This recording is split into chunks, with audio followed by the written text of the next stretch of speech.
The Russian sleep experiment. ये एक भयानक कहानी है जिन्हें 5 लोगों को 15 दिनों तक जगाए रखा और जिसका बहुत ही भयानक प्रभाव उनके दिमाग और शरीर पर पड़ा। पुराने समय में ऐसे कई तरह के अजीबोगरीब भयानक एक्सपेरिमेंट किए जाते थे और कहते हैं कि ये कहानी भी ऐसे एक रियल एक्सपेरिमेंट से इंस्पायर्ड है, क्योंकि जिस वक्त ये कहानी लिखी गई थी उस वक्त कई रशियन साइंटिस्ट ने एक वीडियो जारी किया था जिसमें 7 कुत्ते के कटे हुए सिरों को आर्टिफिशियल ब्लड सर्कुलेशन सिस्टम के द्वारा कई घंटों तक जिंदा रखा गया था। इसलिए कई लोगों का दावा है कि ये घटना ऐसे पुराने किए गए कई नाजी और रशियन एक्सपेरिमेंट पर आधारित है जो एक वास्तविक घटनाओं से मिलती जुलती है। चलिए शुरू करते हैं ये कहानी।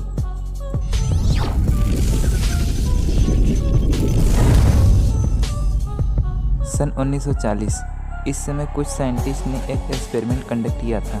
ये देखने के लिए इंसानों को लगातार कुछ दिनों तक जगाए रखा जाए तो इसका उस पर क्या प्रभाव पड़ता है।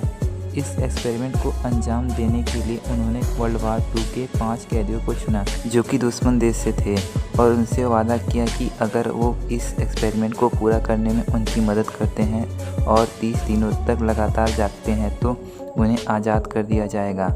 उसके बाद उन 5 कैदियों को एक छोटे से रूम चैम्बर में डाल दिया गया जहां पर एक गैस इंस्ट्रूमेंटर लगा हुआ था।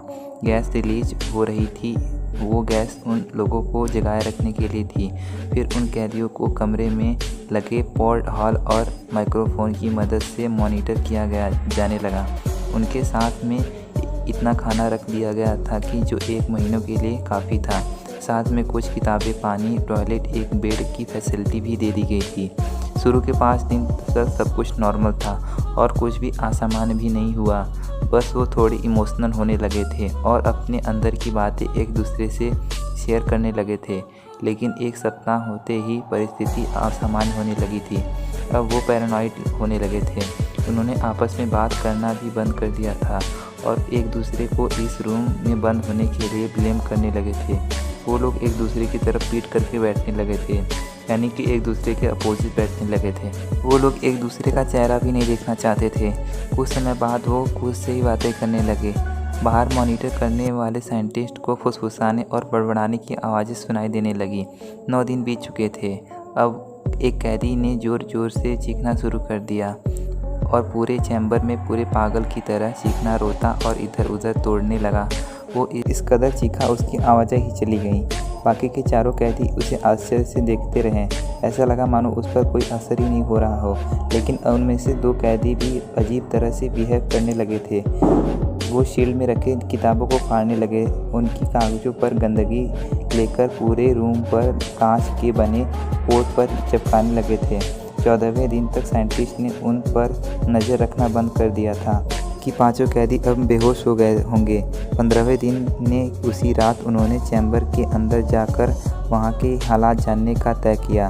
लेकिन अंदर जाने से पहले उन्होंने बाहर से चैम्बर में एक मैसेज भेजा। हम माइक्रोफोन चेक करने के लिए दरवाज़ा खोलने वाले हैं। दरवाजे से पीछे हट जाओ और ज़मीन पर लेट जाओ, वरना हम तुम्हें शूट कर देंगे। अगर तुम लोगों ने हमारी बात मानी तुम में से एक को रिहा कर दिया जाएगा। तभी अंदर से एक तीखी तरपती आवाज़ आई, हम लोग अब आज़ाद नहीं होना चाहते। साइंटिस्ट सिक्योरिटी गार्ड अंदर दाखिल हुए और चैम्बर के अंदर का नज़ारा देखकर उनके होश उड़ गए। उन्होंने इतनी डरावनी दृश्य की कल्पना भी नहीं की थी। जो खाना कैदियों को दिया गया था वहाँ पर वैसे ही पड़ा था। उनके चेहरे भयानक हो रखे थे और मुंह से खून टपक रहा था। हर एक के शरीर की किसी न किसी पार्ट से मांस निकला हुआ दिखाई दे रहा था। उनके हाथों में उंगलियों के मांस के अंदर की हड्डियां साफ नजर आ रहा था।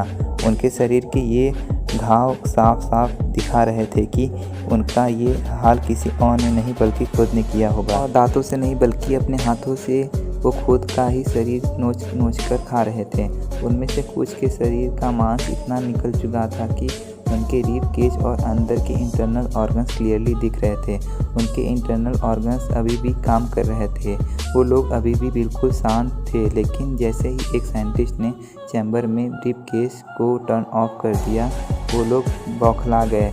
उन्होंने वहाँ पर मौजूद साइंटिस्ट और गार्ड पर हमला कर दिया। उनकी शरीर की क्षमता बहुत ही बढ़ गई थी। हमला इतना जोर था कि एक सिक्योरिटी गार्ड की वहीं ऑन द स्पॉट मौत हो गई। उन 5 कैदियों ने मिलकर एक सिक्योरिटी गार्ड की दोनों टांगें पकड़कर चीर दिया था। इस पूरे हमले में 5 सिक्योरिटी गार्ड की मौत हो गई थी। जैसे तैसे उन्होंने पकड़ने के बाद 5 कैदियों को बेहोशी का इंजेक्शन दे दिए गए।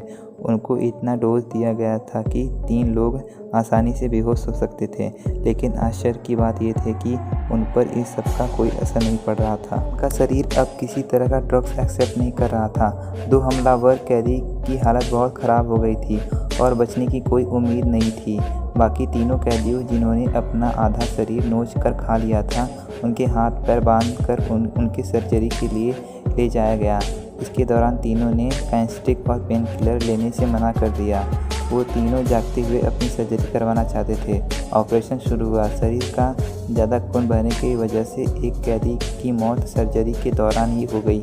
उसकी शरीर की लगभग 9 हड्डियां भी टूट चुकी थीं। दूसरे कैदी ने जो 6वें दिन चीखने लगा था, जिसने अपनी आवाज़ खो दी थी, उसने जागते हुए अपनी सर्जरी करवाई। वो बोल नहीं सकता था, लेकिन पूरे ऑपरेशन के टाइम वो डॉक्टर को देखकर मुस्कुराता रहा, मानो उसको इसमें मज़ा आ रहा हो। ऑपरेशन ख़त्म होने से ही वो बहुत गुस्सा हो गया।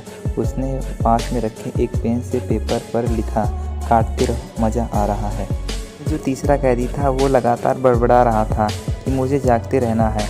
इंसान को हैवान बनाने वाले अपने इस बेआराम एक्सपेरिमेंट को बावजूद साइंटिस्ट बहुत ही फैसिनेटेड नज़र आ रहे थे।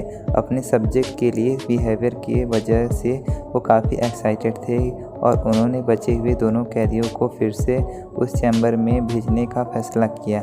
लेकिन उसके पहले ही उसी रात एक कैदी की नींद में ही मौत हो गई और आखिरी बचा हुआ कैदी जो बेड पर बंधा हुआ था, अब वो ज़ोर ज़ोर से चीखता हुआ दोबारा उस चैम्बर में जाने के लिए जिद करने लगा।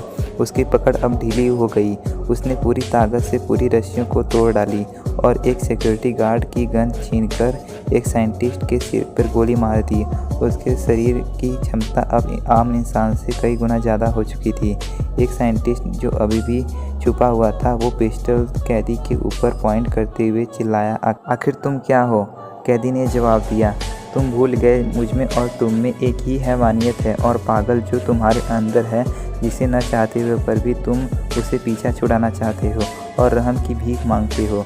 वो मैं हूँ, जो खूंखार जानवर जो तुम्हारे गहराई में छिपा हुआ है।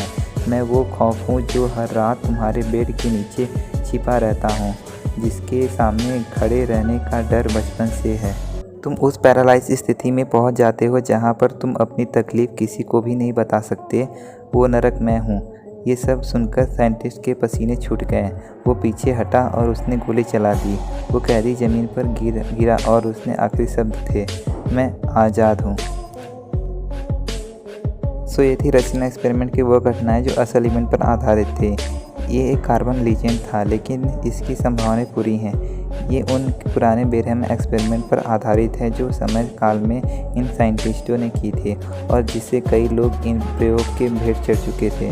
आज के वीडियो में बस इतना ही। अगर हमारे चैनल को आपने सब्सक्राइब नहीं किया तो जल्दी से सब्सक्राइब कर लीजिए ऐसे इंटरेस्टिंग इवेंट और फैक्ट के लिए।